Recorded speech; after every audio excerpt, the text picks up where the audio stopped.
And away we go. Good to be with you. Florida State basketball in a quirky, odd, unfortunate, somewhat sad ACC tournament. What I mean by all that, cancellations have been the news of the day as opposed to performance. Noles were on the cusp of playing Duke, who had entered the tournament in desperation mode, got a couple of wins, were playing really, really well, had guys emerging, including talented freshmen. And I thought that would have been a great test for a Florida State team that needed to show that they could rise to the occasion against a desperate team and meet that level of intensity, because we've been questioning that this week. But alas, that game was uncontested because Duke, unfortunately, had a situation with COVID, and that meant that they had to bow out of the tournament, thus meaning they're out of the NCAA tournament, and they are not participating in March Madness. Tragic. Now, I mean that in the sense that obviously you wish everybody well, but at the same time, none of us are losing sleep over Duke missing the NCAA tournament. I'm just disappointed because I wanted to see that game. I wanted to see how Florida State would respond in that game because I think they would have got the best version of what Duke is this year. Instead, we don't get to see it. We will see Florida State, North Carolina for a third time. Yep. Florida State, North Carolina split the regular season. Both teams winning at home in two very different games.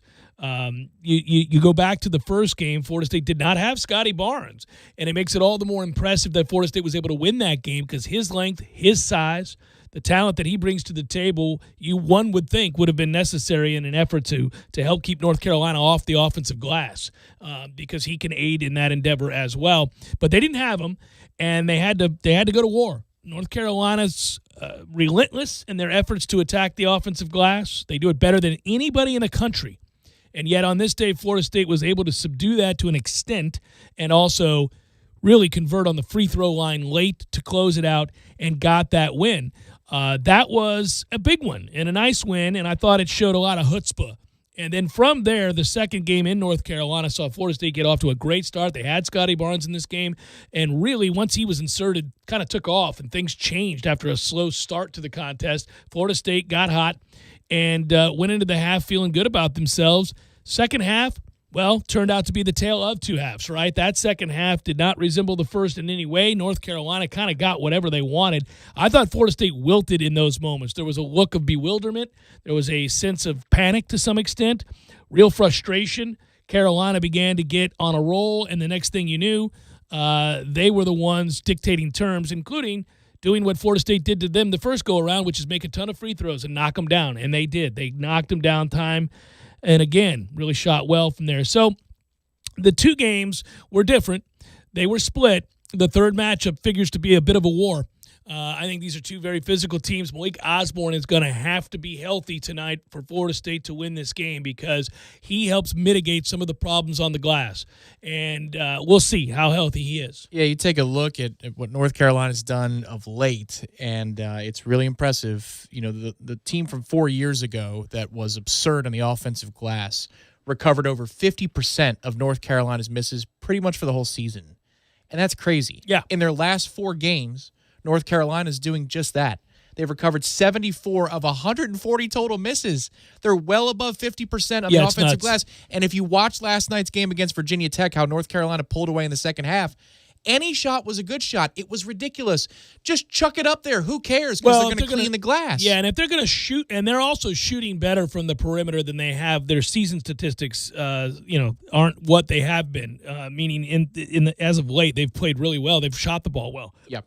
That's a problem.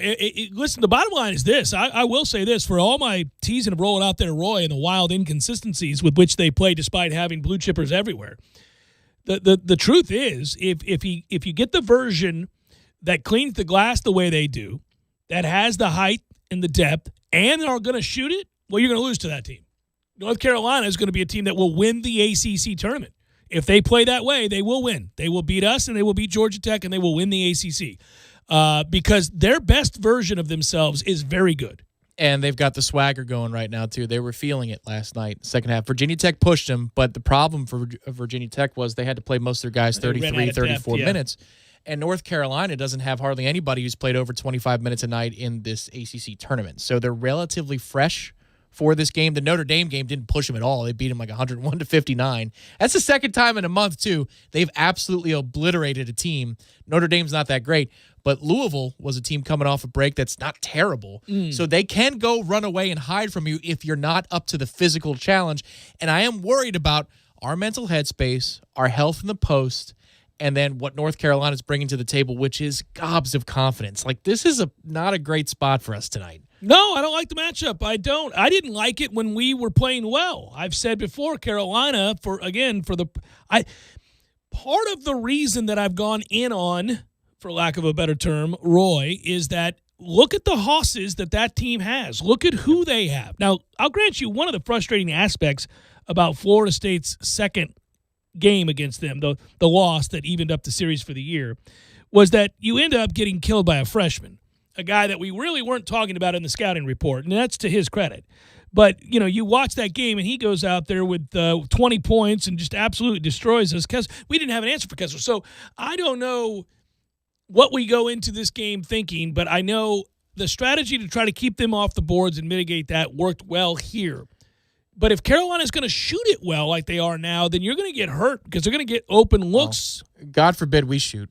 That's the thing, is this last time we played and we couldn't shoot. And I know what the numbers said in the first half, they were okay, but it felt like in Chapel Hill when we got to halftime, our offense wasn't executing. There was a lot of things that we left out there, a lot of sloppy moments. Yeah. Even though North Carolina was turning the ball over like once per minute for the first 12, 13 minutes of that game, it didn't feel like we brought our A game in the first half. And I thought, wow, so you've built this lead and you haven't even shown your wares on offense of what you can do.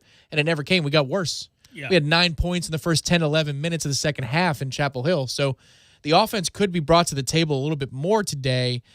If the road curse is gone and the neutral site thing is somewhere in between, then I think we can score enough to keep ourselves in it. But the question is, to me, number one, is can you clean the glass and limit the amount of times North Carolina has second chance and third chance opportunities? Because they're cold-blooded about it. They'll try 4 and 5 times. They don't care how many times they miss. They don't care at all. A miss is a good thing because they know over 50% of the time in the last 3 weeks, they're going to have a second chance at it. It's crazy. Weird game to try to describe because all those stats are accurate and you're pointing to the strengths and what they do well. And yet, when I think back to our loss, Walker Kessler just doing whatever he wants. Right. I mean, we looked helpless against it. Really, it didn't. The other things that we're talking about did not factor because we couldn't stop him.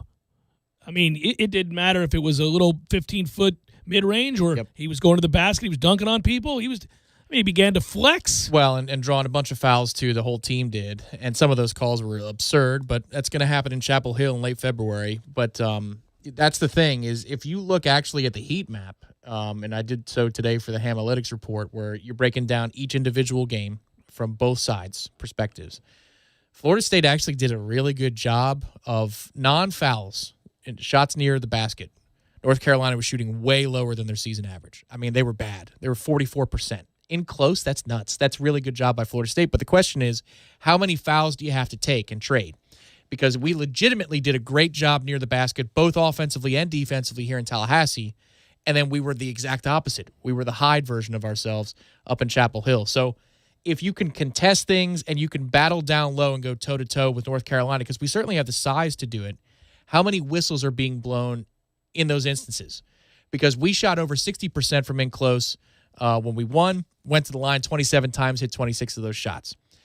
They were they were great in close in the second matchup. Then they go to the line 30 times and they hit 27 of them. Yeah. So the whistle's going to be a big factor here too. Do they let them play? Last night against Virginia Tech, that game, the second half, they let bodies fly all over the place and they hardly whistled it. Yeah, what's weird is if I remove all of that, I understand why we use these numbers. These elements matter and they help you kind of inform what a team is or isn't and what they have been or haven't been since we last saw them. And North Carolina's won 3 of 4 since we last saw them.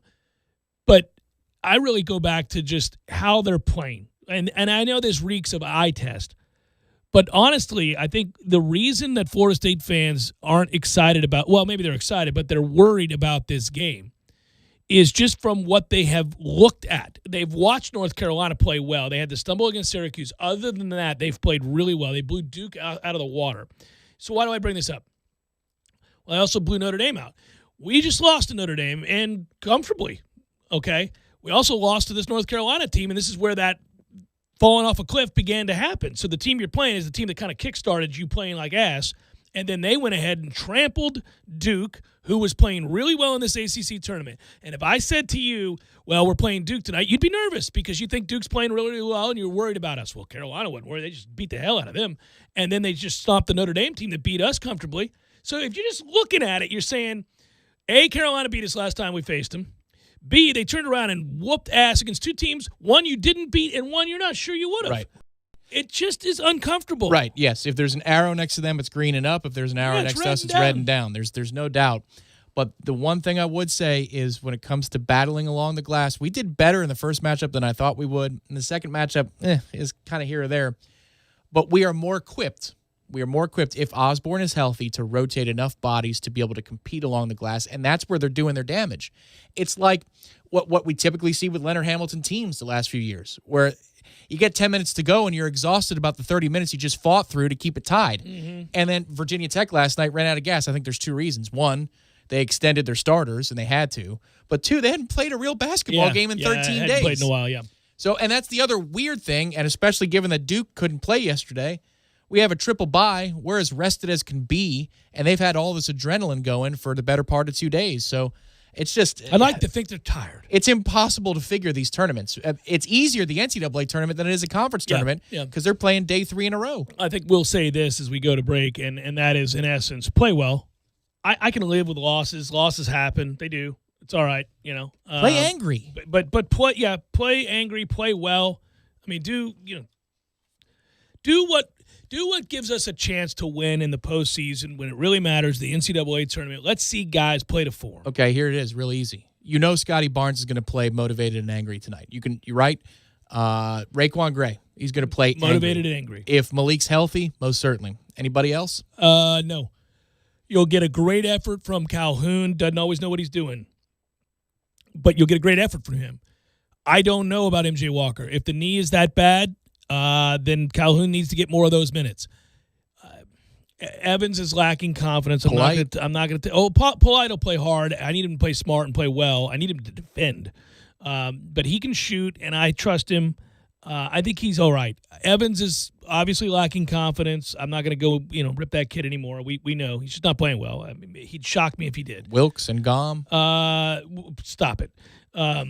You know better than to bring him Gom up. He shouldn't really. I mean, and other than maybe giving somebody a breather. No, somebody's in foul trouble. No, but you got to say this louder. Balsa, where you at, baby?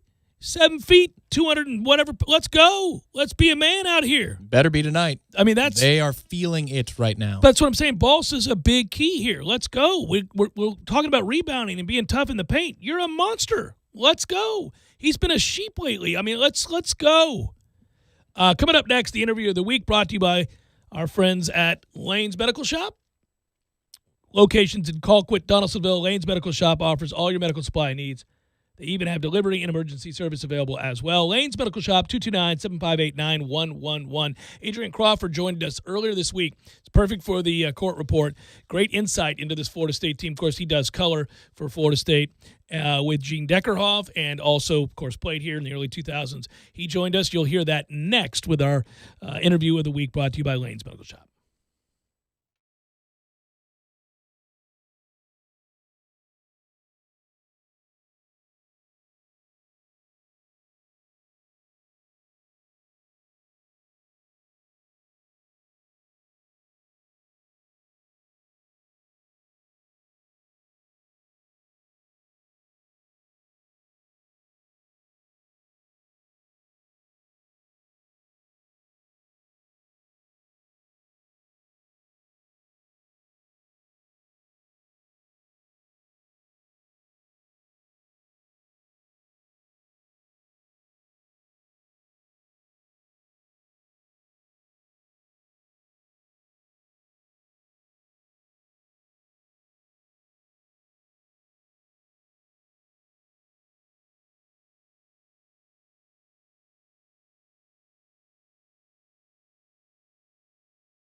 Joining us on the Phone Hero hotline. Phone Hero specializing in iPhone and iPad repair. 2 locations, 2915 Cary Forest Parkway, 833 West Gain Street. Online at phoneherotlh.com. He's Adrian Crawford. You guys remember him. Maybe if you go back a ways, you'll remember watching him as a player. I know I do.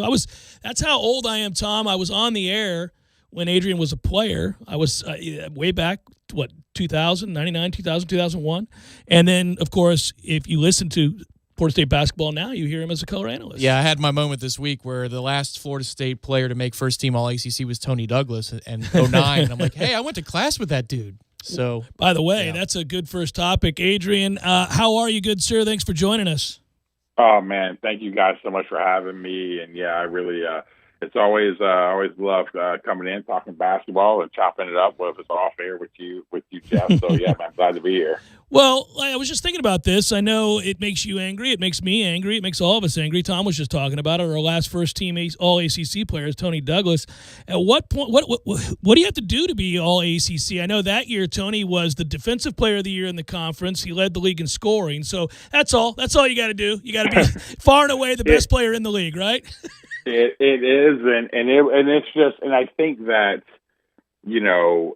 it's our culture in general. Like when you have tradition. So normally it's going to be the Carolinas. It's going to be that area. And I'm like, I don't know what else this Florida State team has to do. I mean, I don't know if there's been, you talk to NBA guys and they'll tell you this. There's been no better player right now has come on than Raekwon Gray. And the fact of the matter that Turk's not first team. I mean, I literally was like, oh, Turk probably is going to be fighting for a potential player of the year in the league. And the fact that he wasn't, the fact that he was third team, MJ, I mean, it is literally like it's sometimes you're like, it makes no sense. I tried to rationalize it. I was like, am I being a homer? And I'm like, no, I'm not being a homer. I'm like, whoever votes, they're terrible. Well, listen, you balled, and you could be honest about who's good, who's not, whether you like the program or not. I'm talking about other programs in the conference, of course. I mean, if a kid can play, you're going to say he can play. And so, obviously, when you talk about Raekwon Gray in that way, and anybody paying attention to Florida State basketball this year has noted that guy has potentially played his way out of Tallahassee. That's how good he's been. He may be well on his way to the NBA. In fact, I'll just ask you straight point blank. Do you think that's happened? Do you think he's gone? Oh, yeah. I mean, well, let me tell you this. Depending on what happens in this ACC tournament, what happens in the NCAA tournament, but if I was a betting person right now, yes, I think he is. I mean, because here's the thing. I mean, you are when you're hot right now, you got to go. And I mean, again, he is. I mean, he's a Draymond Green type guy. I heard CY say it best. It's like we saw a defensive end play point guard, and that's LeBron James. I don't think we've never seen a defensive tackle, and that's Raekwon Gray. And the guy is he's playing. I mean, what he does on the defensive end of the floor, the efficiency, yeah. So. I mean, the NBA guys I've talked to, I mean, there's no way he's not in the first round. I've heard some guys say he's high as 14. Wow. Good for him. Good for him, man. I'm excited. I would have never guessed that he would take that kind of a leap forward. We knew there was potential there. Coach Ham talked about it all the time. We had seen moments in the sun for him, but the sustained excellence speaks to that commitment in the offseason. He's changed his body. He's a stat stuffer. He does everything well. To me, Adrian, he's the team leader right now, and it's great to see other people noticing. I want to stay with him for a second because I thought after the Notre Dame loss, which we would all admit is bitterly disappointing, that's a bad loss, he was angry. To listen to him talk, and I know guys are very careful. They don't want to call out guys publicly. But Adrian, he came close. He really did not feel like his all the guys were ready to play. What do you make of that? Is that a combination of them being banged up right now or just not mentally tough enough? What do you assess and what do you attribute that performance against Notre Dame to? I would say the Notre Dame game was one of those things to where this group is Jekyll and Hyde. If you actually watch them, they go 5 games really good, and then, they hit that moment. We were great first half Carolina, and then it's just we hit this game and a half kind of skid. I think it's because of, and I would say I think Turk is the leader. And I think the biggest thing with this group that happened in that game was that the Notre Dame played a way they normally don't play. They actually lifted us, spreaded us, and they backdoor cut really hard. And so here's why that matters, because we pressure so much. So they got a couple backdoor cuts. So now on the weak side, you have to help. You have to show. And then here's what happens. You spray to the corner, and now you're in scramble situations. Then on top of that, you think about the game last year when we won on the Trent Forrest tip-in. It's the same thing happened. Coach starts with, again, we go our normal lineup, but you saw the second half of that game, we go small, we get back in the game. We have to go small this game. And so what I think this team's going to have to start to tweak is the fact that any teams we start to play, they're literally going to scheme to try to beat us. And so I wouldn't be shocked to start watching this Florida State team, if you start seeing some more zone, if they come out, they go a little bit more at some 2-2-1, some 1-3-1, throwing some different things at people, because people are just scheming to play us in a certain way, because if you just try to play your normal way, we will literally suffocate you. And I think that's what Notre Dame did. And the last thing I'll say about that game, too, is that this group has got to start learning when the game's going. They can't wait to halftime for coach to make the adjustment. Literally, when we got downhill, we scored. But we kept staying out there shooting threes. And I tell people, man, when you're not making threes, it is not the time to just keep shooting to try to make them. It's like, get downhill. And then when you got that mutant named Scotty Barnes on the team, I'm like, man, get that man the ball and let him just be a bully that he is, and let him get going as well. Well, that brings me to my next point. I've been hammering that this week. I love that you said it. We're talking with Adrian Crawford. He's a color analyst, Florida State basketball, former player here. Of course, you guys know who Adrian is. I'm kind of curious. I loved when we posted him up. We forget he's 6'9". He's built like a guy who's 25 years old. That's why the NBA drools over the guy. He can do so many things. He's also got springs for feet. If he misses, he's the first one back up on the tip-in, right? So You can post him. You can do that. He doesn't have to be out on the perimeter all the time. Let me ask you this. Can you start him? Because I don't know. I'm not trying to be cruel, but clearly Raekwon Evans has gone downhill. So I don't know if it's between the ears, if he's domed up or hurt. It doesn't really matter. We're at winning time, Adrian, and nobody has time for figuring out what's wrong with you. I mean, I'm just kind of curious your thoughts on a couple of guys that aren't playing well right now for whatever reason. Do you make an adjustment to your lineup? Well, what I would say is this. I think, you have to know this. And again, you've been around Jeff, coach is a creature of habit, right? Yeah. He's going to stay with what he does. And so I think they'll stay with those guys. But what you'll see, like you saw the other day, you saw Scotty get in there a lot quicker. You also saw in the second half, Scotty played so many minutes. I think you're going to start seeing that more. I don't know if you'll see Raekwon come out or not, because I think when it's all said and done, coach wants to keep making sure he's putting confidence in kids and things like that. And so, but I do think you're going to see Scotty play a lot more.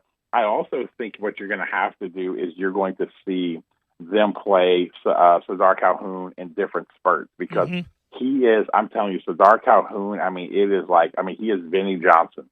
It is a gift and a curse, right? He's like the microwave where he'll come in and he'll score. But sometimes I tell people, sometimes his effort and his energy, it's great, but it can be negative. Because if you ever watch him on help side, sometimes my man's on help side, and it's like he's playing like a zone himself. And what he ends up doing sometimes is getting us all, and so we end up being in scramble situations. Like the other night, we get the game close. He's guarding the ball, great on-ball pressure, and they pass it, and my man just runs in doubles for whatever reason, because he's really hype. He runs in doubles, and next thing you know, they skip it out, and now we're scrambling, and they hit a corner three. And see, I tell people, only by on that team who can just kind of do random stuff like that is Scotty Barnes, just because he's got a wingspan, 7-foot wingspan. So that dude will just do random stuff and somehow tip the ball, So I think, to answer your question, I think we got some guys who I think you'll start seeing play a lot more basketball. Now, you may not change the starting lineup, but you're going to see guys play a lot more basketball. You'll see a lot more small ball, yeah. Yeah, it makes sense, and it's interesting that you bring that up with Scotty Barnes. Right. Unless you're preternaturally gifted, don't try to freelance. No. Listen, I'm telling you, it's amazing to me. Jeff, I watch the kid, and I want you to watch this when he plays. Whenever he turns it over, right, he has this uncanny ability to, get it back. Yeah. It's unbelievable. That man will shoot a bad shot, turn over. Next thing you know, somehow this dude gets a steal, a block. Something crazy. But he just has that it. You just can't explain it. Some kids just have it, and he's just got that it factor to him. As another aside or follow-up on Calhoun, who I love, man, Adrian, I've never seen a guy here. We've had a few elite level, amazing, make your jaw drop athletes come through here. But he's a pogo stick, man. When I watch that guy, just watching his jump shot, you're not blocking that shot. He's 40 inches off the ground. I've never seen, people call it a jump shot, but you don't actually see guys do that. He does that on every shot. It's crazy, the elevation. When he gets it figured out, on the defensive end, which is what you were alluding to, because he is a liability right now when he's not an on-the-ball defender. But when he gets that figured out, how elite is that kid going to be? I mean, let me tell you this. I mean, and I tell people, man, you can't bet against Leonard Hamilton. Leonard Hamilton's been saying this from the beginning of the year. He literally has said, when this kid was, I was like, why is Coach playing this kid? Coach kept coming into the interview saying, this kid's going to be one of the best players to come out of here. And I'm like, I think he can be, but he's got all the skills. But I'm like, man, my man's like basketball savvy sometimes is low. But here's what's happened. The more he plays, the more he works. And the one thing that speaks to this culture of this team, Jeff, is that, you ever watch him, some of the guys on the green team have taken responsibility for him. He had to learn how to be a elite level college player. I always joke on the air. I'm like, man, he is JUCO. You want to know what JUCO is like? He is full JUCO, right? And he has to get that JUCO out of him, and his senior leaders have really helped him. And that's why you've seen the development. When he really gets it, man, I mean, he's special because let me tell you this. The guy can create whatever shot he wants and gets a good one, whatever. Like his separation on his step back, I mean, it's like Kemba Walker. I mean, every time he steps back, like my knees hurt. Watching how I'm like, God, that hurts just thinking about him. When he jumps up, I'm like, dude, that just hurts my knees. I love it. Well, you're the son of a coach, so you can hear it. You can hear it in the way that you're assessing it. You mentioned something a moment ago. We're talking with Adrian Crawford, who, of course, does the color for Florida State basketball, and we've got important games coming up. And, one thing I like, real quick, two things here. You talk about culture and what Coach Ham has done and created and his staff and the guys that have come through here. And we saw Coach Gates win, and we're excited to watch him now from afar. But you can't bet against him, you're right. And one thing I like is that the games now matter to everybody to the point when we lose one, people are pissed, Adrian. They come on the show, like they'll write into the show. Like people are mad. There were back in the day, there were times where if Florida State won a game, nobody cared. If they lost a game, nobody cared. People care about every game now. That's what he's built, and now the intensity is real. Game in and game out, results matter. That's exciting. There's the fan base listening to us talk right now have to understand that that's what's been created here. That when an opportunity is blown, like the one was over the weekend against Notre Dame, that people care enough to criticize is a good thing, right? You're not a victim of your own success. It's just a new standard of doing things here. Yeah, and it really is, and I love how you said that. I sometimes get on coaching. I'm a coach's kid, so I really have a real heart for coaches, but I get on coaches and players sometimes, and like, well, fans criticizing. I'm like, listen, like, this is what for coaches, this is what you get paid millions of dollars to do. This is as players, like this is what you do. So you're going to come with it. And that's what comes with the expectation. And you're right. He has built such a phenomenal program to where, I mean, again, you remember, Jeff, during my time, I felt like John the Baptist, right? Yeah. Like we're like the John the Baptist, like we're in the wilderness, like preparing the way for the great one to come. Right. And so like, I remember like, the tuck wasn't a place where people came. The tuck came where people always got wins. You know what I'm saying? Now you don't win there. And so, but that goes to a culture top to bottom. And I'll tell people, here's the secret of their culture. Those kids, and if you watch them on social media, it'll speak to it. Those kids are family. The fact that Justin Linder, every player right now who's played with, who's in the NBA, he has their jersey. And they wear their jerseys. Like, guys don't normally do that, right? There's that underlying hate that people have. These dudes are like family to one another. And that is what makes them. And that's why, honestly, they have built such a culture where you can get lottery picks to come off the bench because it's just the culture. So what do they do now? We know they're banged up. Coaches are going to be careful about talking about that, but your own eyes tell you that. Clearly, MJ Walker's not healthy. He's not the guy that he was in the first half of the season or the first quarter of the season. Adrian, when this season began, let's harken back. My man dunked on people and stepped over them. He's a far cry from that guy right now. I know the knee's bothering him. He's become basically a shooter. a spot-up shooter. Yeah. And it's unfortunate because he's given so much to the program. But I do wonder if he's unable to guard, if he's unable to get to the basket, and he's one-dimensional, he's not hitting shots, what do you do? Is it just more Calhoun minutes? What are we talking about in terms of, I know you said they'll adjust. They may start the same group, but they have to make adjustments now. They went small in the second half, and it worked against Notre Dame. I'm just kind of curious, how would you maximize this roster going into the ACC tournament? What I would do is, if it were me, I think it's all about matchups, right? So I think that, you're going to have to play Balsa. I mean, I think he's just played phenomenal this year. I think another thing about Notre Dame, everyone has to remember that, MJ, you're right about MJ. Coach said it on one of our post games. MJ hadn't practiced. Yeah. I mean, he just plays right now. And so then, you had Malik Osborne with his ankle. Right. So Malik didn't play that much the other day, who's a vital piece. I actually believe he's the most critical piece on the team because he's literally the life of this team. He's the heart. He's the soul of this group. I think you're going to have him back. He'll be better.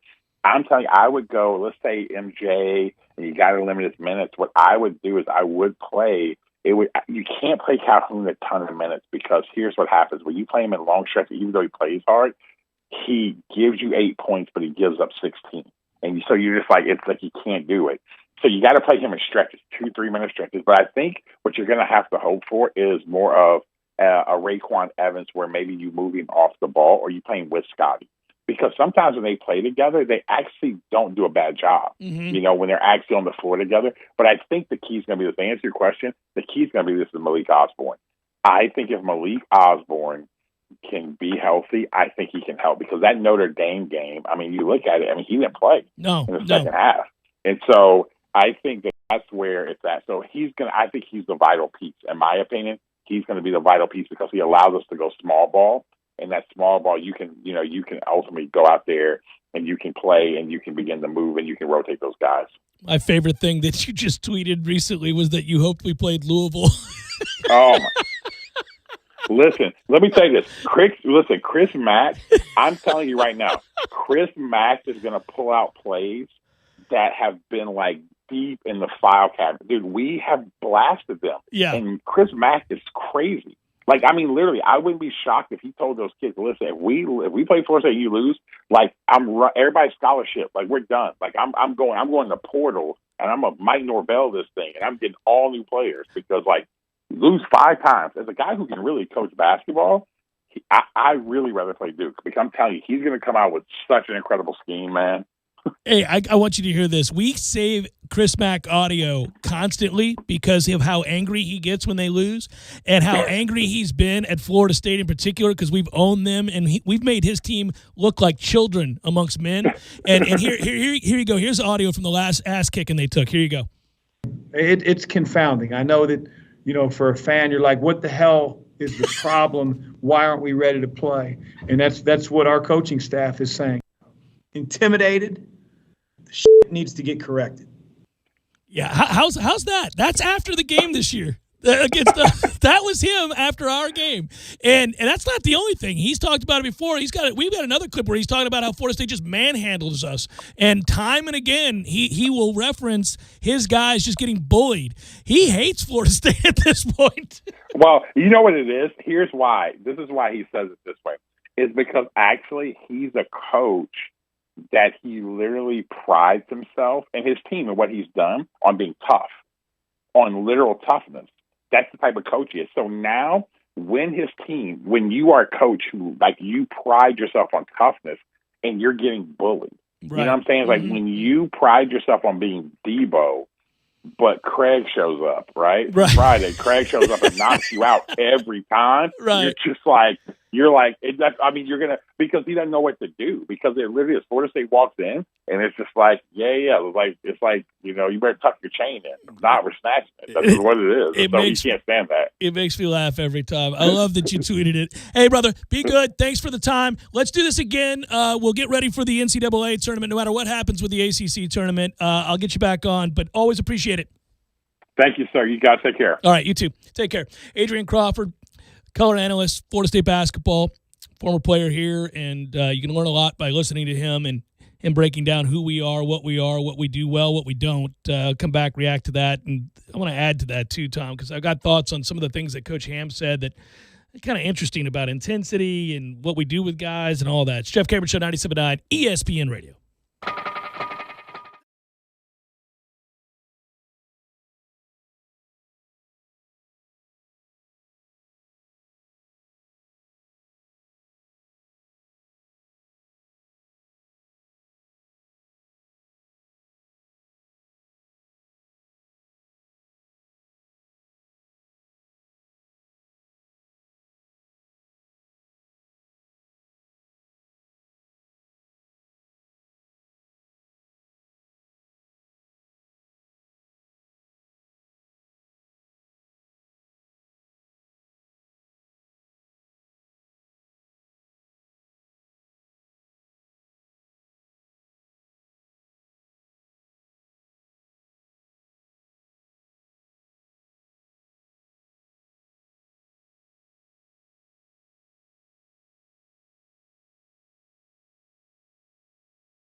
Bracketology on the Jeff Cameron Show, brought to you by Downs and St. Germain Research. This version, Tallahassee Game Day Court Report, a full-service market research firm located in Tallahassee since 1981. Downs and St. Germain Research, conducting surveys, focus groups for local, state, national organizations. Hey, listen, you're going to want to research it to strengthen your bracket, but you also need to do that to help your company, strengthen your organization. You know that? It's a winning strategy to do it with our friends at Downs and St. Germain Research. They're online at dsg-research.com, dsg-research.com. For Florida State right now, sitting at a 5, and going to need to buck up, get a win here. Virginia, who's not got another game to play, I don't know what that does for them. They're on the bottom of the 4 line. We beat them head-to-head by 157 points, but they won the conference. Yeah. We're not in good form right now. They are in good form, but they're not playing basketball. Florida State has a chance to play basketball, maybe get a win against the North Carolina team that's surging. Is that enough to wrestle that last 4 away from your fellow ACC Virginia, whom you beat head-to-head but did win the conference? So I'm kind of curious, does Florida State need to win the ACC tournament to get that, or does just a win tonight maybe get that? I think a win tonight does it, and I guess this would be the last bracketology because the next time we convene, we'll know what the brackets say. Yeah. And looking forward to Dr. St. Germain joining us next week to give some bracket strategies. Boom. But yeah, I think a loss tonight, and you're on the 5 line. Oh, there's no getting around that. You're not going anywhere but the 5. And a win tonight, I think you've secured enough to be a 4 because of what North Carolina's done of late, because there's a lot of stuff in conference tournaments that's about eye test.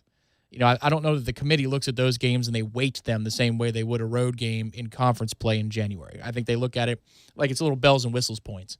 And this would be big-time bells and whistle point for Florida State, given the way North Carolina has looked the last couple of weeks. But, yeah, I think you win tonight. You climb above Virginia, who's idle. They lost, technically. Georgia Tech's in the conference final now, the tournament final.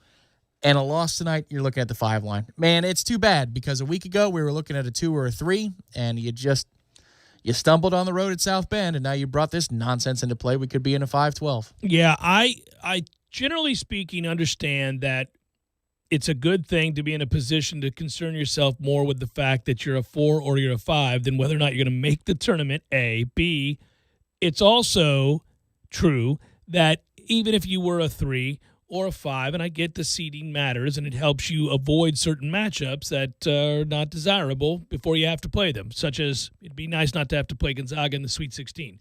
But the point is, no matter when you were going to play them, you were likely going to have to play them to win a national championship. So, you know what? Whether you play it in the Sweet 16 or the Elite 8, yes, it determines on how far you went, how much money you can make, and the perception of your program. But Florida State's already firmly established themselves as a program of destination now. So I just care more about whether you're playing well.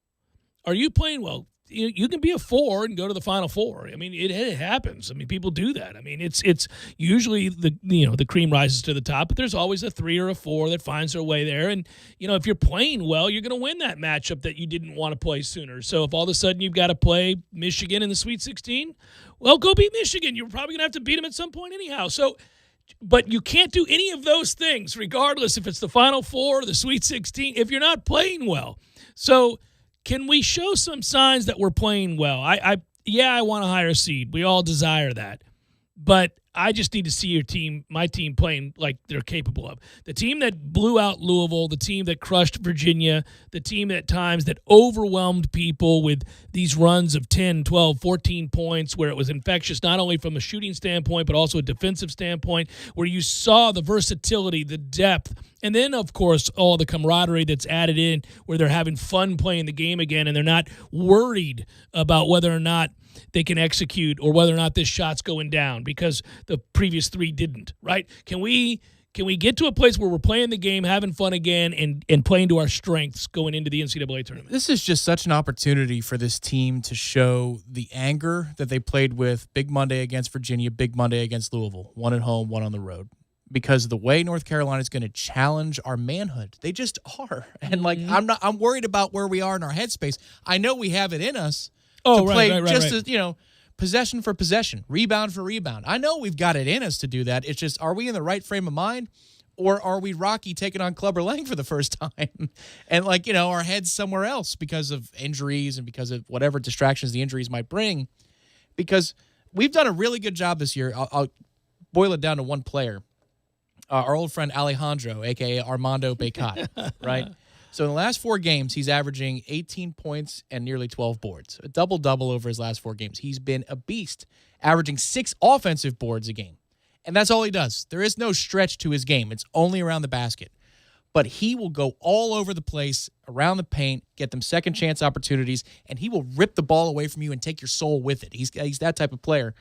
This year, we've held him to 7 and 4. We kind of dominated him. Right. He had foul trouble in that second game, but yeah. But the way we're trending, I'm worried that he might go off today. If he doesn't, that means we've responded. So I'm looking at his stat line at the end of the game, unless he does get in foul trouble again, and that's going to indicate to me a little bit about how tough were we in the ACC semifinals, and are we coming out of it? Minus money if you take North Carolina in the 2. It's minus 115. That's pretty interesting. You could just take Carolina if you wanted to win the game at plus 120. The spread is Florida State is favored. I have to confess to being surprised by that spread. Me too. The game is virtually a road game in North Carolina for a team that's playing really well and just got done beating Florida State. Florida State's trending in the wrong direction. If I were being purely objective, I'm jumping on this. I'm taking Carolina plus 2.5. I'm also taking Carolina on the money line.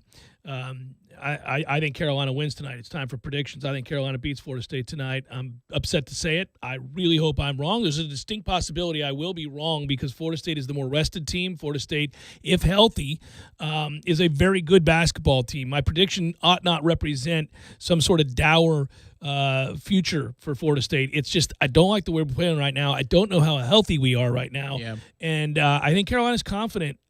So I would take Carolina to win tonight. I don't like the chatter around the program right now either, just in terms of it sounds like they're trying to work through some things, and health being the principal part of that. Mm-hmm. Can I see our first 3-point attempt or 2 before I have a prediction? You don't get to do that, Tom. It's like a bet. You got to make it before you see the game. Okay.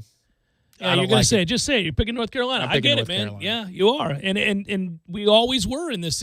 I mean, we've been talking about it, and I can tell from the phrasing both of us are using that we don't see it. That's a shame. But you know what? What an opportunity. Prove us wrong. Go out there, whoop ass. Oh, they could. Become the team that you were earlier this year, and all is right. Would you be shocked at the under 16 in the first half if we're up like, I don't know, 12-6, and you're like, ooh, okay. No, I wouldn't be guys. shocked. No, Me either. I'm not going to be shocked if they win the game. I'm not going to be surprised if they win the game. I'll be, I think the way to phrase that would be, I'm mildly surprised. You'll be shocked if MJ is able to explode at the basket. Well, that would be a stunning development, and that's not a knock. He's hurt. No, it'd be a welcome oh, my God, that changes everything about who we are. That all bets are off then, man, I'm taking my shirt off. Good work out of you. Good work, Matthew. Be well, everybody. Have a safe spring break. We'll be back with you next week, middle of the week. You guys take care.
As practice continues to unfold, another practice today. Obviously, we'll have an opportunity also to be at practices next week.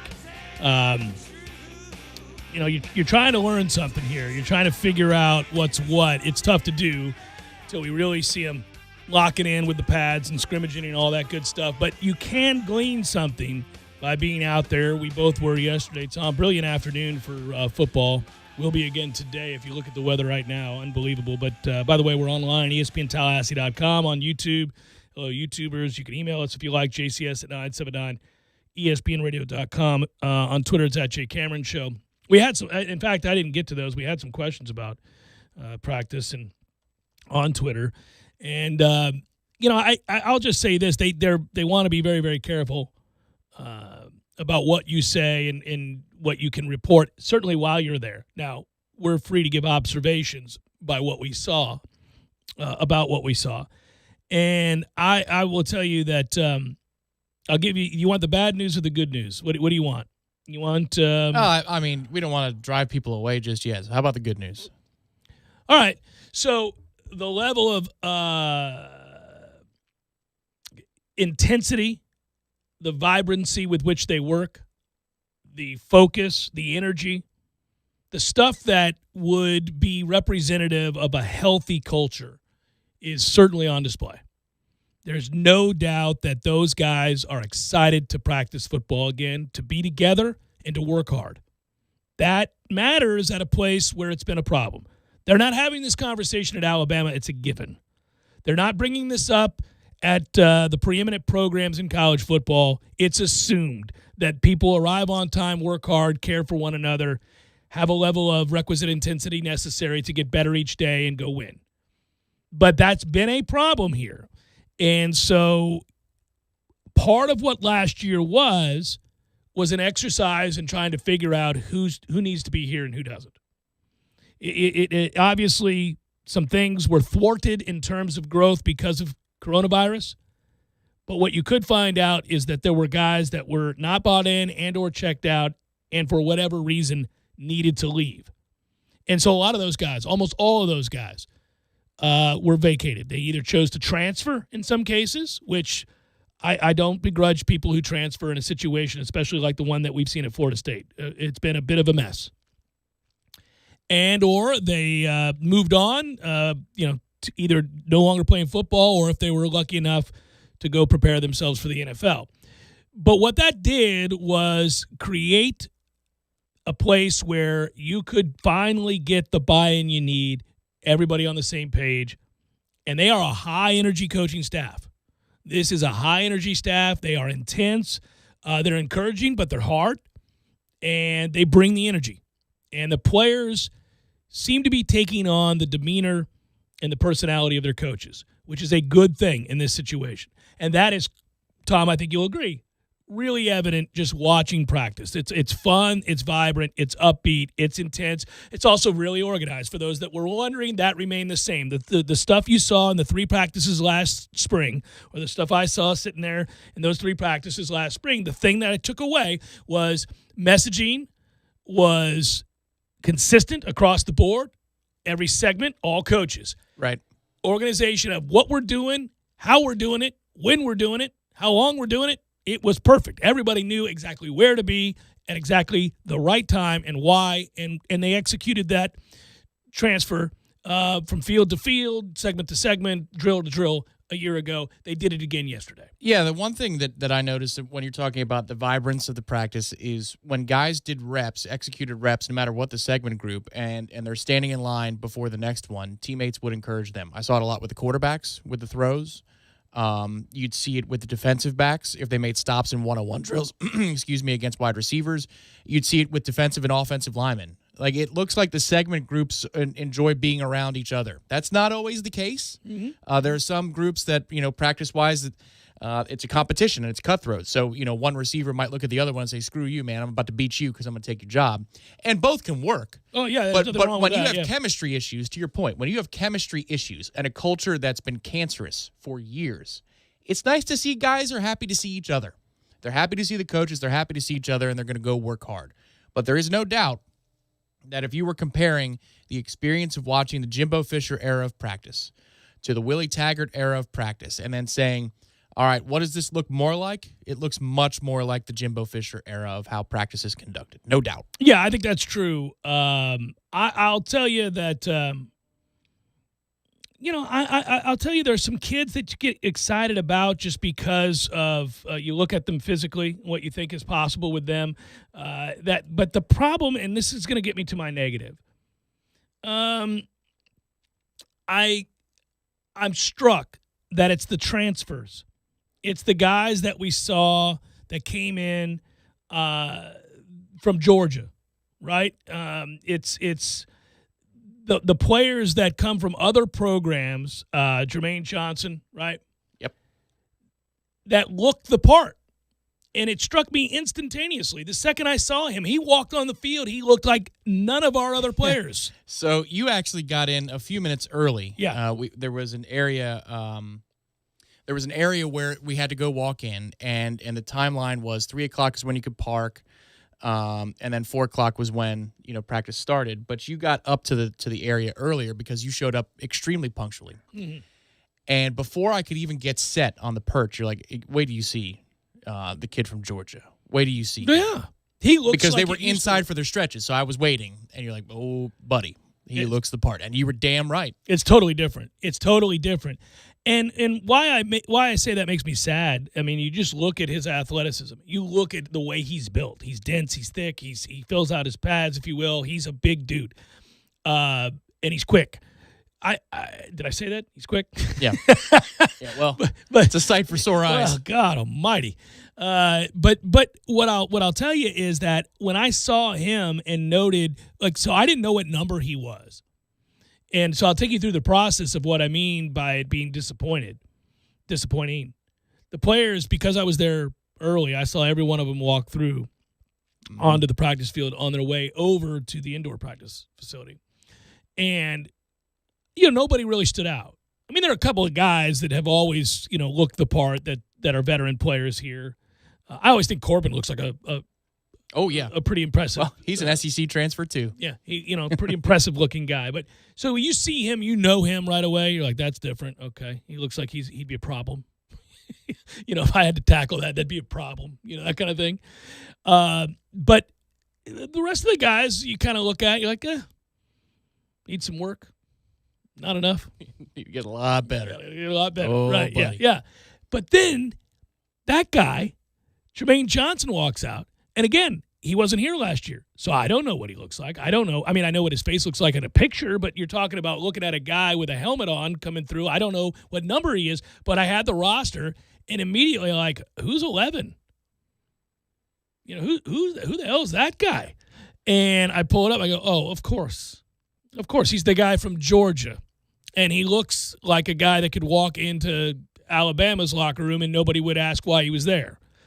And then I thought, oh, that kind of sucks. What aren't we doing, guys? Okay, but two things. Number one, when you say is he quick, and it's like a change of direction for Mike Norvell. If you're going to say it 5 times, that's okay, because we've had a couple of players in the last 3-4 seasons that look the part. Mm-hmm. But then when the ball is snapped, you're like, there's no chance he'll ever get to the quarterback. I think we all know who I'm talking about.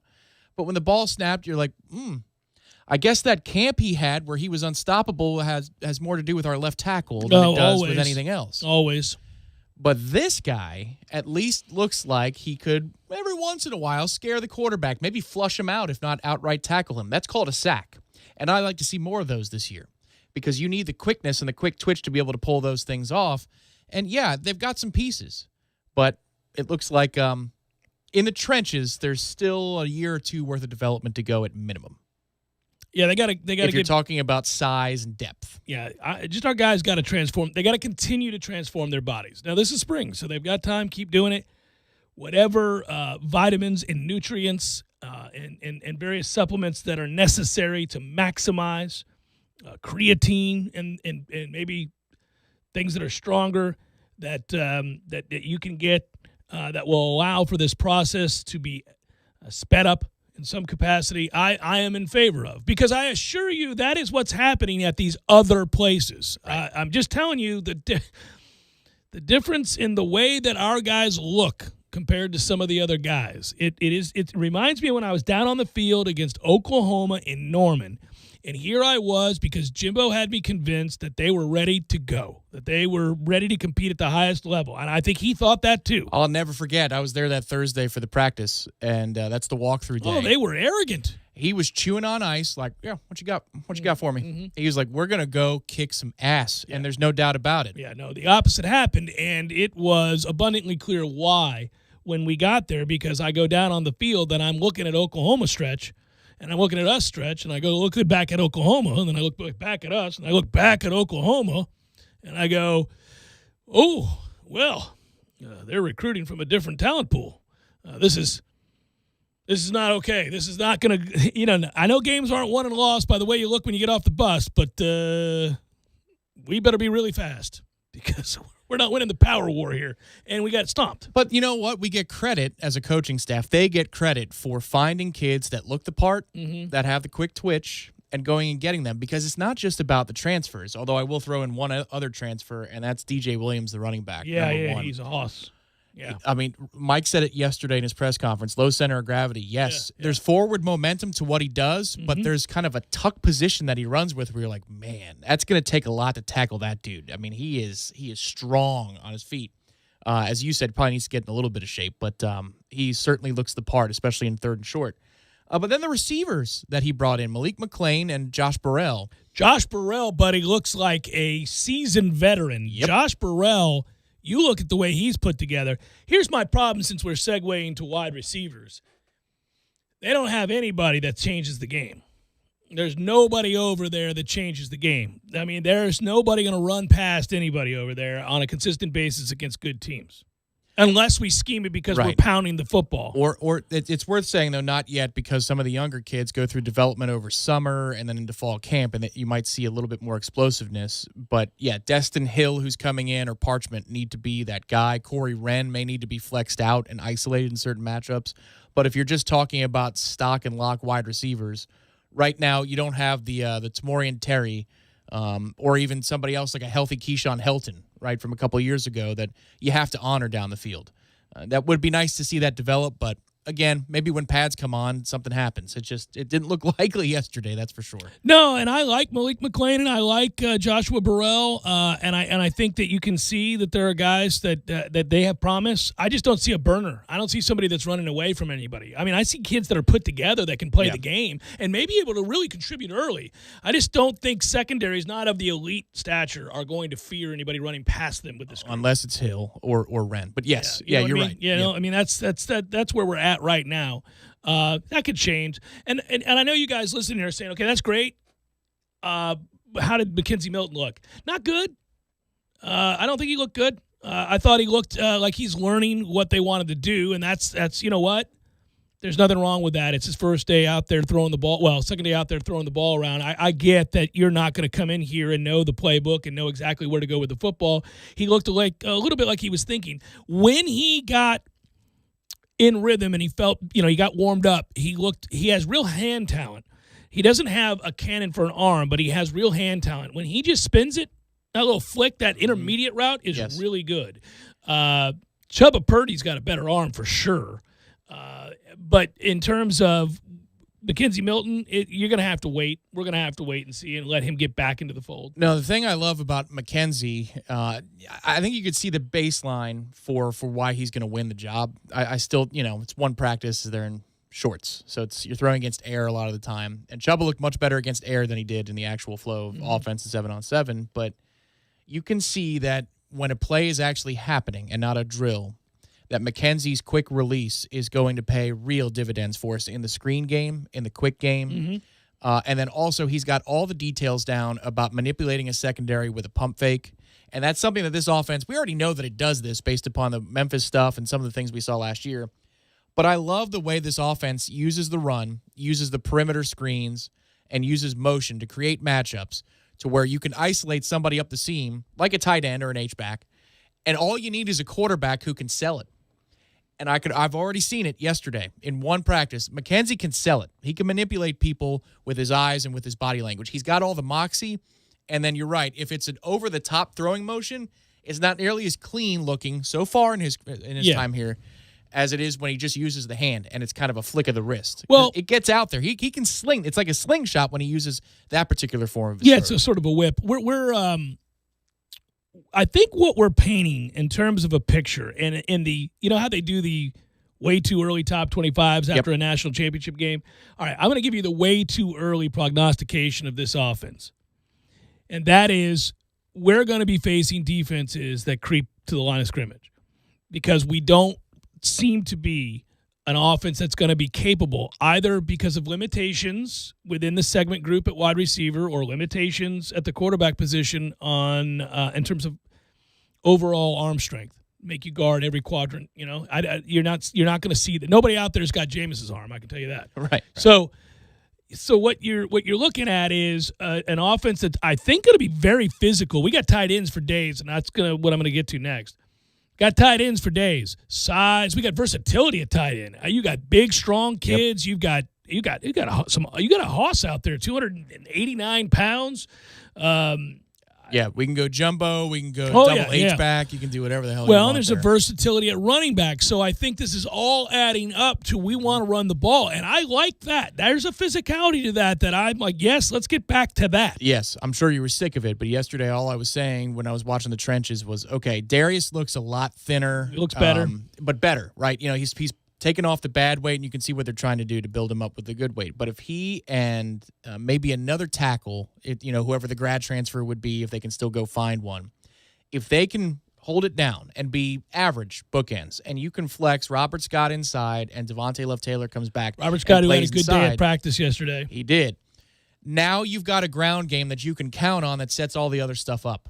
Because who cares if they crowd the line of scrimmage? You can impose your will. And we're just trying to beat the Wake Forest of the world right now. We're not trying to win 11 games.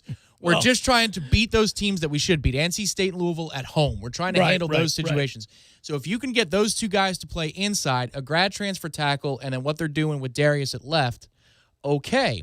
Now all those tight ends and the multiplicity of those formations, it doesn't matter that we're lacking a little bit at receiver because they have to concentrate all of their stuff at the line of scrimmage, and maybe you can scheme some things open down the field. Last couple of observations here that I think would be important while we're still on the offense. We didn't mention it, and we'd be wrong not to. Jordan Travis was the best of the quarterbacks yesterday, surprisingly. I thought he was. I thought he made the best throws most consistently. He's very comfortable with the offense, obviously. But I thought he had a good day. He showed himself. He acquitted himself nicely. I want that to be the case. Trust me on this. If Mackenzie Milton's going to be your quarterback, I want him to work his ass off to take that job from Chubba Purdy and from Jordan Travis. I want those two kids to take a big step forward, huge step forward, in terms of what they're capable of and the consistency they play with. And then Mackenzie Milton, wins it, and we know he had to go get it. It wasn't a gift because those guys are getting better, and they're there to compete. That will make them better down the line. You don't know you don't know if Mackenzie Milton can get through a season. You don't know if they're, it's football. People get hurt. So these guys got to continue to fight like hell, be engaged in the battle, improve, make him earn it. Maybe he doesn't. Maybe he's not good enough. That's fine. Let's go. It does not need to be a foregone conclusion. I like that. The other thing I want to say is I think it's great that you and I had as much fun as we did early on with a certain tight end, Mr. West, Jackson West. Jackson West. That dude's the truth. Mm-hmm. Dude's the truth, guys. Jackson West is gonna play football. So that Mike was giddy about Jackson West and Burrell and McClain, and in his opening press conference, he had a little giddy giggle about the size that they're bringing to the table. That's no lie, man. No lie at all. You That's can see different. Where they're going. You can see the direction that they're trying to go. It's just this year is very much another transitional year where you need some things to go right. And maybe if Jordan Travis emerges as a consistent passer, then you can at least bring him in more consistently where defenses have to play him honest. Yeah. And now you're in business on offense. Well, and he looked bigger. He looked healthier. He is over 200 pounds now. Yeah. He's looking healthier, looking bigger, like he could withstand something. It's also worth noting that when the rotation was going and quarterbacks were going drive for drive or throw for throw, he got first dibs every time. So that tells me leading into it, either through the workouts or the first acclimation period practice, they're saying, all right, you are the one. Well, they could have said that about Chubba, because he was trending upwards. It was just an injury problem last year. It is worth noting, though, that Mike's not bringing in McKenzie and saying, you're first and everybody else is second. He has not been christened in any way. You're right. Jordan Travis took the first team reps. Jackson West, No nonsense. He's an athlete. He's big. I feel bad for the kids in high school that had to compete against him last year because he looks like a grown-ass man at 250 pounds. He's every bit 6'4", 6'5". He's athletic. He has a mean streak you can tell already. You don't have to ask him twice. Yes, that's going to play. He's going to play. That kid's going to good player. I kept saying, who the hell is that?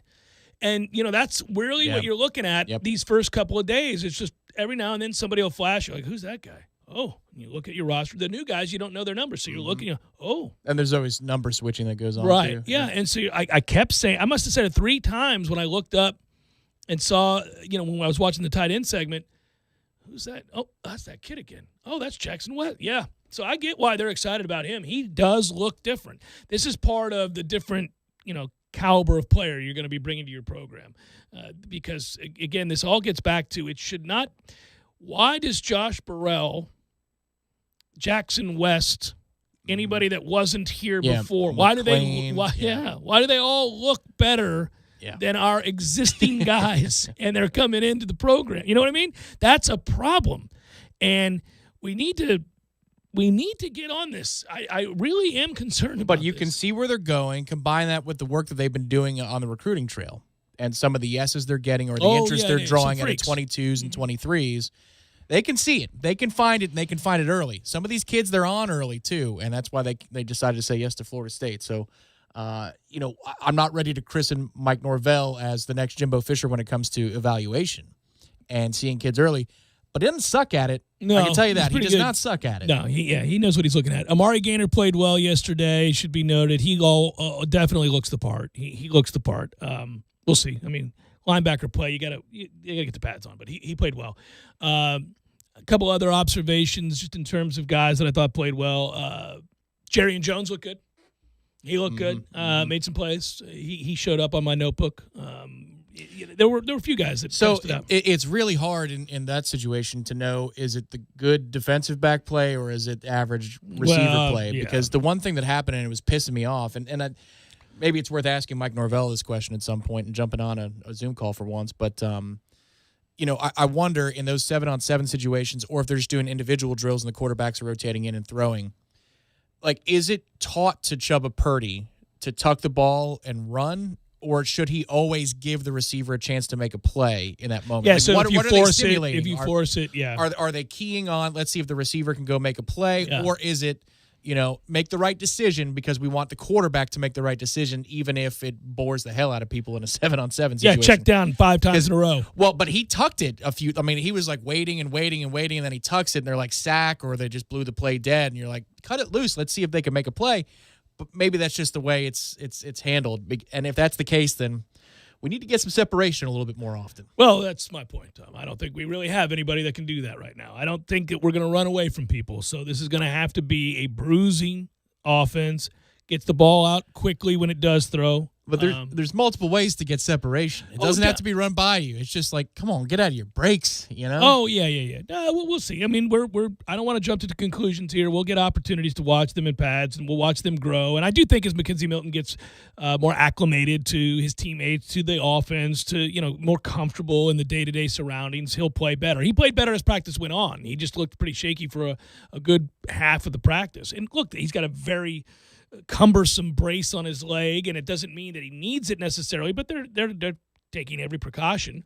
He's got a giant brace. You can't really move all that well in that thing, and that thing is a monstrosity. Yeah, it looked very uncomfortable. Yeah, the two things that I saw again from him, number one is that little slingshot throw, but then you can see where his mind is, how quickly he sees the pieces on the field and where things are going to open. He does process information superior to any other quarterback we have.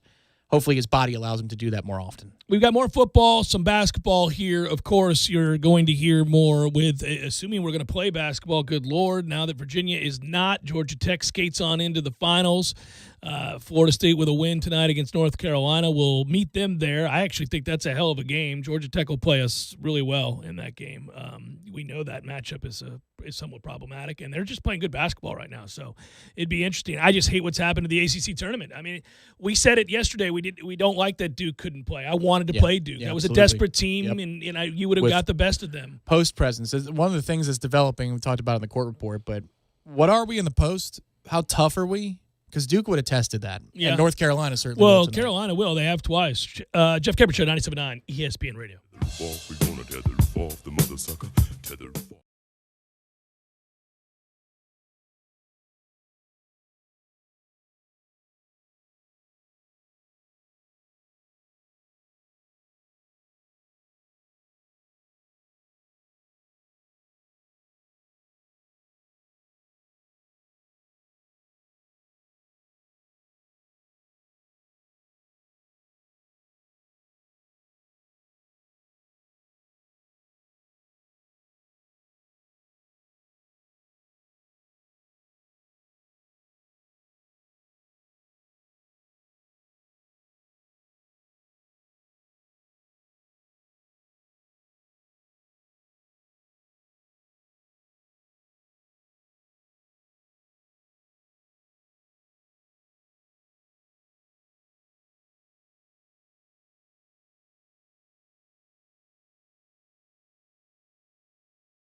Libations Friday, loosey-goosey, and informative edition of the Jeff Cameron Show. Thanks for tuning to it. Tom Brady extended today by the Tampa Bay Buccaneers.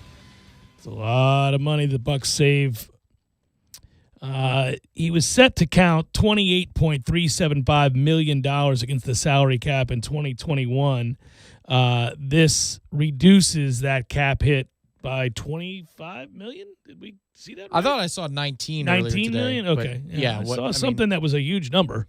What they did was they extended him out through 2022, but then there's voidable years for another 3 or 4. I'm not sure how all of that works precisely, but mostly as I understand it, it's just pushing the burden to the back end of the deal, and we're going to be screwed in about 3 or 4 years, but who gives a crap? Because that means the Bucs are competing for Super Bowls for the next 2. Yeah, they added voided years to the back end of the deal that reduces the quarterback's salary cap hit, according to Tom Pelissero. He did not ask for a raise, meaning Tom Brady, after the Super Bowl victory. In fact, he was the one who wanted to work with the Bucs to try to find a way to free up more money. Look, when you're Tom Brady, you're only in this now to win championships, just to continue to stockpile Super Bowl championships, add to your legacy. You've won everything there is to win, more than anybody else ever has. You've cemented yourself as the greatest quarterback in the history of football. They're only chips left to chase. That's it. All you're doing is you're just adding. So conservatively speaking, the Bucs were about $6 million over the cap. I'm rounding up before the Brady extension and changing of his cap figure. So now they're 13 to the good. There are more restructures on the way, one would think. Mike Evans, maybe Ryan Jensen are involved in those two. And then you get Gronk back on a discount, and then you've got to use most of that money left for Barrett. Yeah. But then you've also got a rookie haul that you got to bring in. So maybe there are some other restructures along the way, but Brady is a huge domino to fall because now it inspires, quote-unquote, other guys to do the same or they're going to be gone. Yeah, well, Evans will do it. He already said he would. He volunteered it right after the game. Shaq Barrett will get paid. The rest of this money we're saving is all going to him. Gronkowski will take next to nothing to play one more year if he wants to play at all. With Tom Brady to try to make another run at a championship, and that's it. Also, the Bucs have a very friendly situation with him. He kind of does what he wants during the week, and then, I mean, he's going to when he's healthy and he gets back into game shape, as he did this year around week 4. Once it happened, he became some semblance of the beast that's been unstoppable ever since. One of the most stunning things of the NFL season on a personal level is how much I fell in love with Rob Gronkowski because of his ability to block. He's a great player. Like, I knew he could. But you don't watch it that closely. You know, you're watching the greatness of the Patriots defense in that dynasty run, and then obviously Brady's throwing to James White or Burkhead or Welker or whoever, Edelman. But you don't really focus on Rob Gronkowski, the run blocker, or the pass protector that much as an outside fan. But then once you watch every game, especially in those playoffs, holy God, he's an average to slightly below average tackle in his ability to take on edge rushers. It's unbelievable. Well, one of the things that we talked about with Gronkowski was that so for the longest time, he was, a unique player as a pass catcher because of his size and strength. You don't see people who are that big and look like that capable of running like that. And he's got oven mitts for hands. I mean, he catches in everything. So Brady knew what a reliable target he was. But when you talk to Patriots fans, they love that he was mean. It wasn't just that he caught everything. And, signs that he was mean were that after he would drag people and score, he would spike the ball in their grill. And one of the things I always notice, by the way, you want to know how a guy's a dude, like a real dude, and not just another player? Let him disrespect somebody in the league and then have them not come back at him. Like, they stay in check. That blows me away because that's a league of machismo and badasses. And there aren't too many people that you can just blatantly disrespect and they don't come back at you unless they know you're not that guy. And he's so big and so strong, he routinely drags somebody in the end zone, spikes the ball, has it bounce off their face. I mean, he's ridiculous about it, right? He didn't do it as much this year, but he did it throughout his career, and they're just kind of like, well, all right. Yeah, because what are you going to do? Well, if you hit him, and even if you hit him good, he's laughing at you because he's crazy. But you're going to get mauled in the blocking, to your point, because what's going to happen the next time is when he gets his chance, he gets his hands inside your shoulder pads, you're going to get broken. You're going for a ride, and he's going, yeah, he thinks it's funny the whole time. And you're just like, oh, my God. There's nothing you can do with it. He's an orangutan. It's impressive. Now, my question is, this another instance of petty Tom Brady? Because this morning's breaking news was that Cam Newton re-signed with the Patriots on a 1-year deal, $14 million. Do you think Brady was waiting for the moment? Let's see what New England does. Or it just presented itself, the opportunity. Hey, Jason, let's go and announce this right now because the Patriots had their big day. Cam Newton's coming back. All is well. No, I don't think it's that. I don't think it's that. I'll tell you why. I don't think that deal is considered to be a big deal by New England. I think they just signed their backup quarterback for next year. I don't think that this was about their backup. Yeah, I don't think you can't play next year if you're New England and expect to win anything with Cam Newton. $14 million for a backup. I don't know. I mean, it's an insurance policy. They've got 60 whatever million to spend. There's no way they're going to war with Cam Newton. He's terrible. He cannot play, not even a little bit. This is no longer a question mark. He can't play. He is an awful quarterback. There is no reason to have him on your team. So what I'm telling you is they did that because they want a battering ram for a backup that can win you a game if your starter goes down for a game or two. And he can do that because he's tough and he's team-oriented, and he'll run the ball 15 times and take his ass beaten and throw a million checkdowns. But you can't win with him if you're trying to actually play football, stretch the field, test defenses. You can't. So I don't think – this was an insurance policy on a lot of levels. You're going to chase free agents because you have all this money. So if a receiver says, I'm not sure who my starting quarterback is, you are able to say at the very least, well, we do have Cam. I mean, Cam is in the fold. We've got Cam. We're going to, at the very least, we have Cam Newton. You and I know Cam Newton can't play. I don't know that free agents know all that. I don't know that guys pay that close attention. They hear Cam Newton, they got Cam Newton, and Bill Belichick, okay, all right, we can make it work. You and I would go, you got Cam Newton, that doesn't do me any good. He can't throw. But it'd be like me saying, I got Drew Brees. Some guys are going to be like, all right, the great Drew Brees. No, he sucks. He's terrible. He's not any good anymore. You can't go. But I don't know that free agents know that. So what I would say that's an insurance policy. Now you go draft, maybe go get Mac Jones. Okay, so if you're worried that he can't win it for you in year one, you got a bridge starter. I agree with you that if they sign Mac Jones, then I see the whole plan. But if they don't, well, then I don't know what they're doing because it's $14 million. He can't play. That's a lot. Well, especially I know that they have room, and I know it's a 1-year deal. But with the cap being as restricted as it is, if you're trying to make multiple splashes and you're spending 14 on Cam, I don't think that's in place for him to sit the bench all year. Well, first of all, his salary is going to be pretty high because you can't go below a certain number after he's been a however many year veteran. He's 31 years old. That's going to be $7-8 million no matter what. Sure, but they could have turned him away and said, well, they could have said, take 8. Again, take 8. Yeah, I think it's an insurance plan. It's sort of like, well, we do need to tell free agents something, and then maybe we're going to draft Mac Jones here and we'll cobble something together. I don't know, man. I think it's a weird deal. I don't get it. Unless the only argument you can make is that because of the way camps went this year, people didn't get in to learn the offense. They didn't get an opportunity to rep it. I mean, it's a poor argument, but I don't know what you're saying. Why would you do that? He can't play. I agree. And I think that's where petty Tom Brady's like, let's go ahead and announce it right now. Because I can't wait to see those clippings. There's like, man, going in different directions. I think he lives for that. That's the fire that burns within. He may secretly think it's great timing and laugh that it happened, but I don't think like he walked in and said to Jason Light, let's do this, because he already got his revenge. He just won the damn Super Bowl. I mean, there's nothing more to say here. Dudes like that like to kick people when they're down. Well, and he'll continue to do it. I just don't think that the simultaneous announcements of Brady's extension and Cam Newton's 1-year deal. Perhaps it's a window into my sinister petty soul. I don't think it's that. I also think it's I just find it fascinating because I want to know what the plan is. Let's hear what the plan is in New England.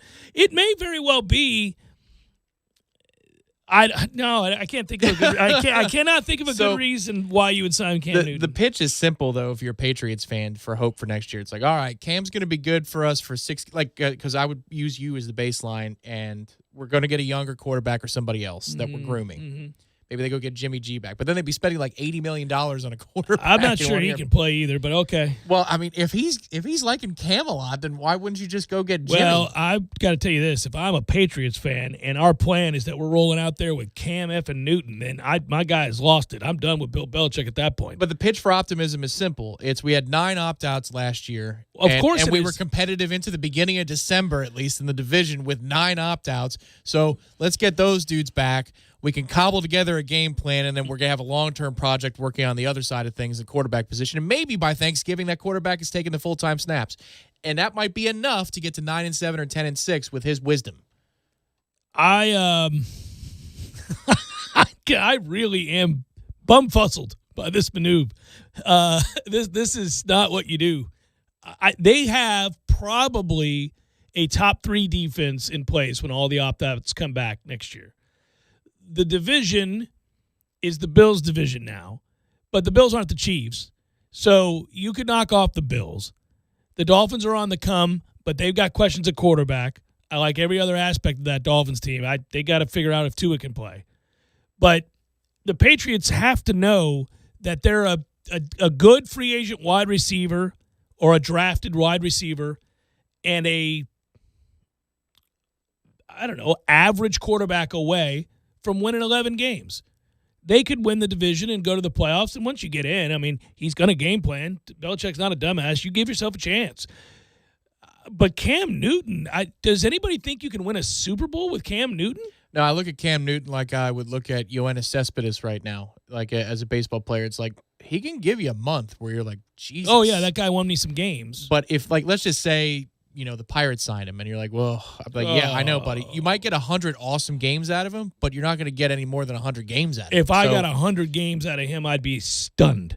And I mean, the equivalent there, I don't. Because he's playing for a contract. Yeah, I think Cam's got a month to 6 weeks of good football in him next year. That's not 17 games, and it's probably going to 17 this year, not 16. I'm stuck because I got to wonder. I mean, here's your problem. Again, if you're Bill Belichick, you saw that his injuries do not allow him to throw the ball the way he once did. So this isn't about, like, I don't doubt from everything I've read that he was liked in the locker room, that he put forth the effort, that he studied, that he worked hard. He's physically, when you stand around him, you think he's the most amazing person you've ever seen. But then watch him throw the ball, and you go, oh, man. Like Greenberg mentioned it this morning. He said something like, it's a cautionary tale about running your guys even if they're Superman. They get beat up. And you look at him, he can't make the throws. I mean, it's actually uncomfortable. I don't like it. I don't like watching that. It makes me sad. I mean, I don't love or like. I'm indifferent about it, Cam Newton. I just don't like to see We've gone back and forth on the love and hate with him. He was a big topic of our discussion when he was first moved petulant over for a while, but then there was this other side of the guy, which was very charitable, and he loves kids, and he'll do anything for kids, which you're going to win a lot of brownie points with the world doing that, and that's a good thing, by the way. And his work ethic has never been questioned, so you don't have those problems. I'm not sad about the problems he's going through right now, though, because it's like if you protected him from being able to do what he did for those 8 to 10 years, he was electrifying. He's one of a kind. Yeah. Like he broke Steve Young's rushing record at like year 5 of his career. Yeah, he's nuts.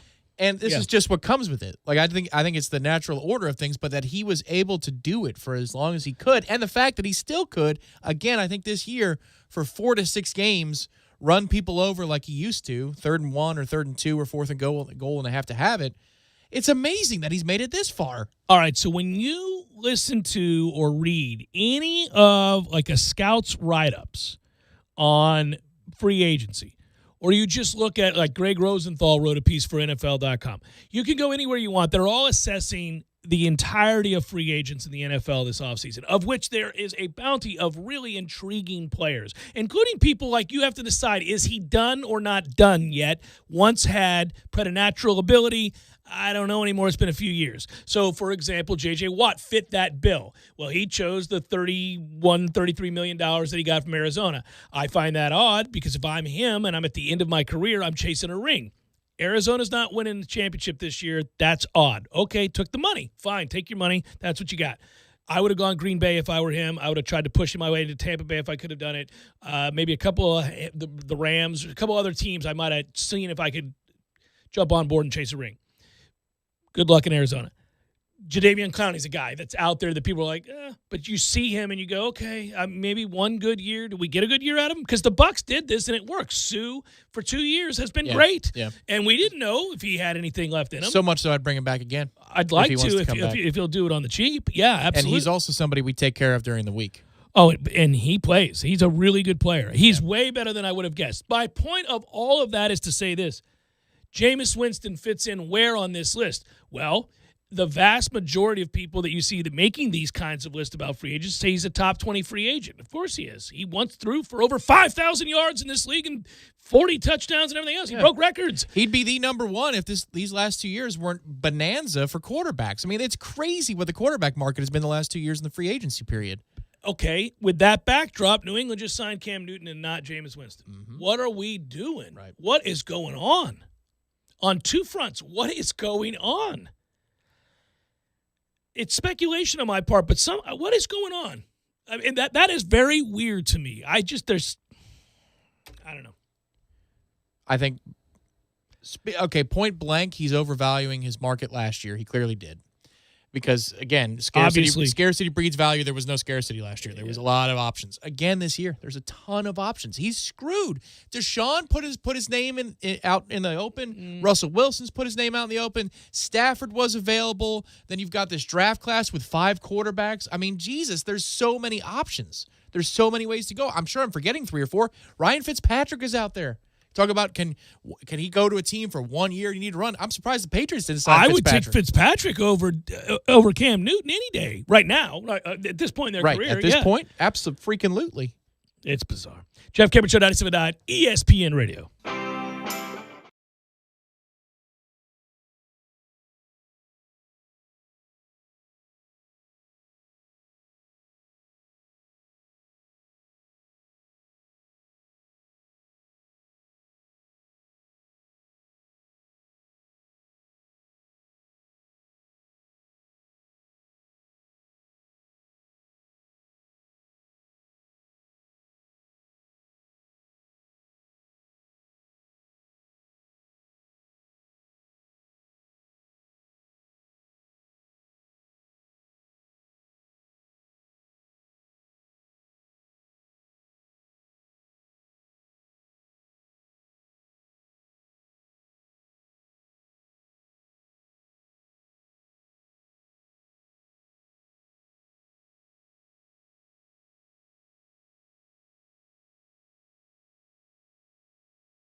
Have a good day. You guys do that. Have a great weekend. Have a good few days, or maybe the week. Maybe you guys are all headed out of town right now on your way to spring break somewhere, perhaps Orlando. I've met a lot of people in the last 3 days that are headed to Orlando. Better you than me. What? One of them's Matt Millar. No. Oh, buddy. You Joe Public? Hey, let him do what he's got to do. Yeah. Many a man is being towed to Orlando. And if you're listening to this and you're the sound of my voice and you have to pretend like you're excited to go to Orlando, I understand. This is me giving you the knowing nod. You do what you got to do, sir. All right, so I get it. There are times when even I want to go to Orlando. Beautiful times of the year, but not when the world is going there. Like if you're a podcast listener and you're in Vermont, and you're tired of this winter, and you're going to Orlando, you're pumped. Yeah. If you live 4 hours away, is it really necessary? No. I could argue it's never necessary, but that's hey man, that's there you go. Epcot can call you every once in a while. I've been there many times. Outstanding. It's okay. It's all right. I don't ever walk out of there going, "Oh man, that was great." I've never done that.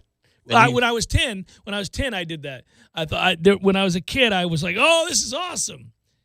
Really, I've never done it since. As an adult, I'm like, "Yeah, all right. Glad the kids had fun."